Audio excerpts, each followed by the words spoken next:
This weekend, while you were watching the Masters and the basketball and everything else, a story that shocked college football. Tennessee quarterback Nico Iamaleava is no longer Tennessee's quarterback. He's parted ways with the school, did it before the spring game on Saturday. The redshirt sophomore reportedly was looking for... We're not going to do that at Miami. And I say that without any hesitation. You know, if anyone's thinking that, and they could be the best player in the world, if they want to play holdout, they might as well play get out. We don't want to do that. We don't want Miami to become that. Too many guys have sweated, bled, have laid it on the line on that field to ever become that kind of a program. Okay, I have overwhelming issues with that and all the others who are saying things like that, but I'll save my comments for last. Let's hear from the group. It's been too long since we've had Heather and Paul, who always bring perspective and insight to all of these college stories. Heather, I'll start with you. What is it that the people watching this who, again, didn't follow all the news over the weekend, what is it they need to know? Well, it starts with a failure of leadership over a decade ago. That's why college athletics is here at this point, Greeny.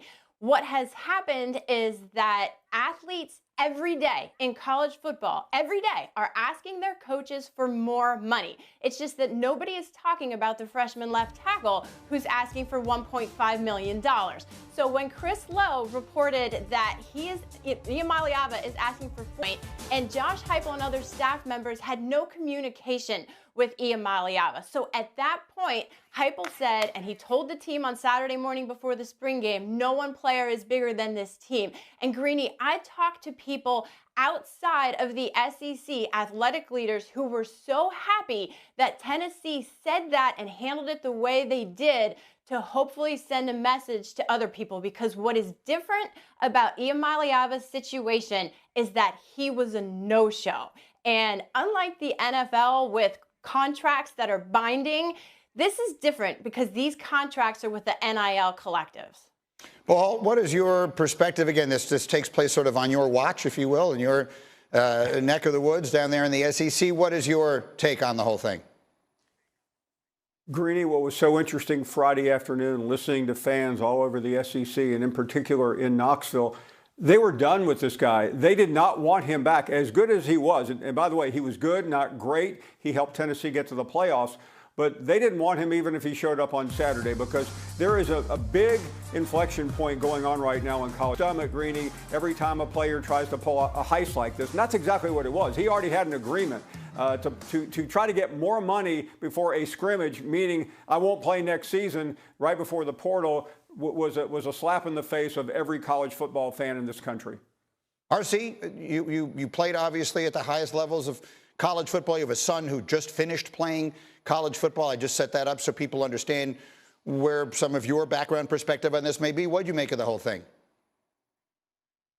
I mean, the first thing is, Paul, bump the fans. Like, the fans don't matter. They just don't. This is about those young men, and this is about those football teams. I think it goes back to what Heather said, the failure of leadership of the NCAA and former president Mark Emmert. They could have been on the right side of history, but because since Teddy Roosevelt instituted the NCAA and they've made money off of student athletes' back without ever having to give them anything but a quote-unquote free education, they didn't want to change.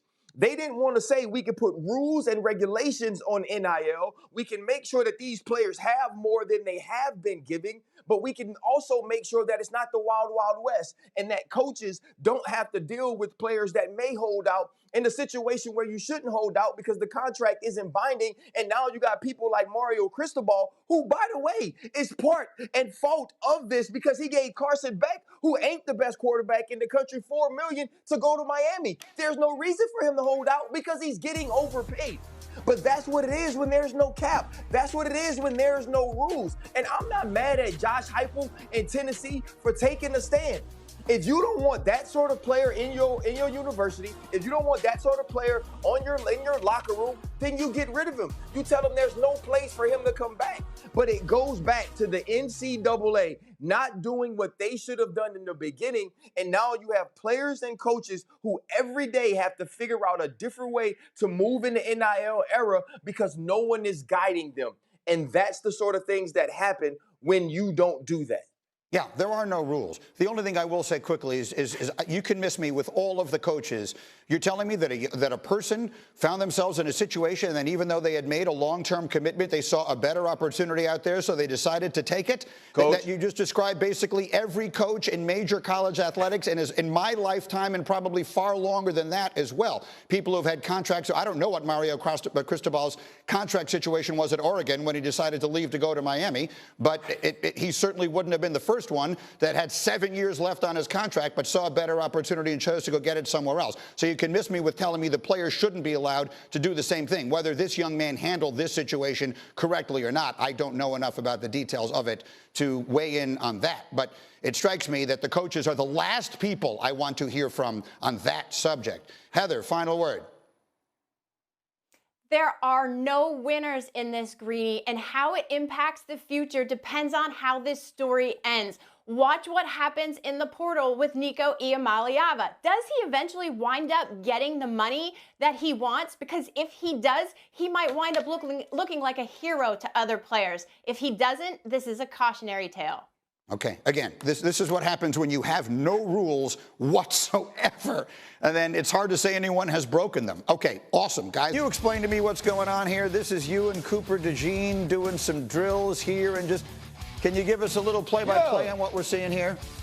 Well, the problem is, Greeny, I had on Air Max, and Air Max weren't right for the turf, and I bit it a little bit, but look at the way I finished, Greeny. It's all about the team. Even when I'm not feeling great when I come in to get up, I make sure I give you the energy that you deserve, and that's what Cooper needed, the energy that he deserved. So as I slip, I finish. What am I teaching Cooper DeJean? It ain't gonna always go your way, but you can make a play for the freaking team. I think it's great, Greeny, and I don't mind that you guys always try to embarrass me here on this show. I agree. I agree. That's no problem. Look, the man only had a pick six in the Super Bowl as a rookie. I can see it's only gone well for him. Yeah. He needs the coaching. Look at RC running drills. Okay, let's move it forward. Let's do sound off here. Interesting people saying interesting things. And this one was Orlovsky yesterday here. Xin chào tất cả mọi người đã quay trở lại với kênh của mình. Ngày hôm nay mình sẽ tiếp tục hướng dẫn các bạn câu tượng nhé. Tượng hôm nay của mình sẽ có tiêu đề là màu tím. Các bạn hôm nay tượng của mình sẽ có tiêu đề là màu cam. Bây giờ mình bắt đầu tô nhá.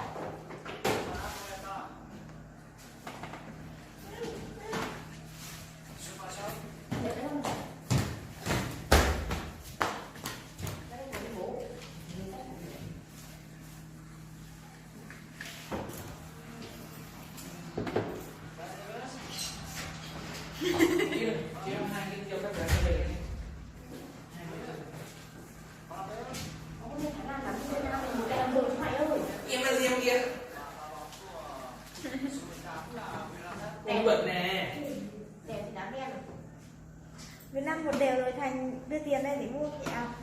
Đang sót kẹo ruột đây, một tí có sót ruột đây. Anh biết đi, đây là đưa cho 20.000. Anh biết đang bảo là mẹ ông ấy có tiền. Em còn đúng 10.000 mua đây xong rồi anh. Không ăn nhá, chứ đòi đâu. Hôm nào ăn? Ăn được kẹo chị à. À, được.